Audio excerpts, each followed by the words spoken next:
on ne vous critique que d'en bas. On ne vous rabaisse que d'en bas. Je reviens sur ce sujet, même si j'en ai déjà beaucoup parlé, parce qu'on m'en parle tout le temps et on me pose beaucoup de questions. On ne vous rabaisse que d'en bas. Ça veut dire que la personne qui cherche à vous rabaisser, c'est que consciemment ou inconsciemment, elle se sent, elle sait qu'elle vous est inférieure. Et elle veut vous rabaisser pour vous ramener à son propre niveau, ou peut-être même vous mettre en dessous, sauf que c'est peine perdue. Donc dites-vous bien que si les gens vous critiquent, les gens cherchent à vous rabaisser, et surtout s'ils le font publiquement, c'est parce que ces gens-là vous considèrent comme étant supérieurs, ces gens-là vous admirent, ils ne supportent pas de vous admirer, et toutes les critiques, toutes les réflexions qui tentent à vous rabaisser devant les autres, il faut les prendre comme des compliments. C'est la preuve que la personne essaye de vous ramener à son niveau. Et moi, je vois les critiques que j'ai ici sur TikTok. Les gens qui me critiquent sont des gens qui font rien. Ce sont des gens qui n'ont pas le courage de s'exprimer, qui ne font pas de vidéos. Alors, ils n'ont pas beaucoup d'abonnés, mais ça, c'est pas le problème. On peut très bien s'exprimer. Mais ce sont des gens qui, en général, ne font rien, par eux-mêmes. Donc, ils ne font que critiquer parce qu'eux-mêmes n'osent pas dire des choses, n'osent pas faire des choses.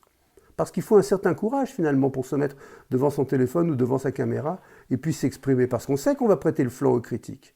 Mais dites-vous bien qu'une critique, comme je l'ai déjà dit, c'est toujours un cadeau. La personne qui vous critique pour vous améliorer, pour vous aider à vous améliorer, elle critique et elle donne un conseil. Donc là, c'est plus de la critique, c'est vraiment de l'amitié, c'est vraiment de la prise en charge. Mais la personne qui vous critique pour vous rabaisser, qui vous dit c'est faux, ou qui dit vieux con, comme souvent on me dit, on me reproche d'être vieux, comme si c'était un défaut d'être vieux, vous savez, ça va arriver à tout le monde, ou du moins je vous le souhaite, parce que vieillir c'est vivre, il n'y a que ceux qui meurent avant qui ne vieillissent pas.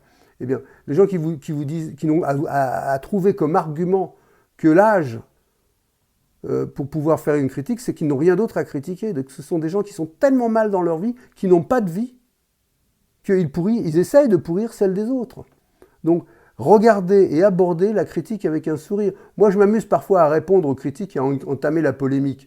Je le fais quand j'ai le temps, et puis je le fais aussi parce que finalement, ça plaît à l'algorithme de TikTok, qui voit qu'il y a des échanges sous les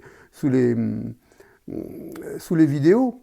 Mais les gens, et puis pour voir jusqu'où les gens vont, jusqu'à ce qu'ils deviennent grossiers, parce qu'ils n'ont plus d'arguments. Mais ça ne vaut pas la peine, il faut simplement dire merci.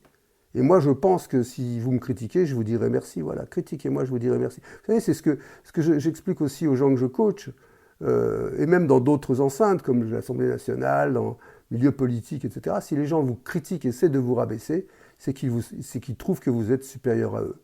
Alors allez-y, critiquez-moi, je vais vous remercier.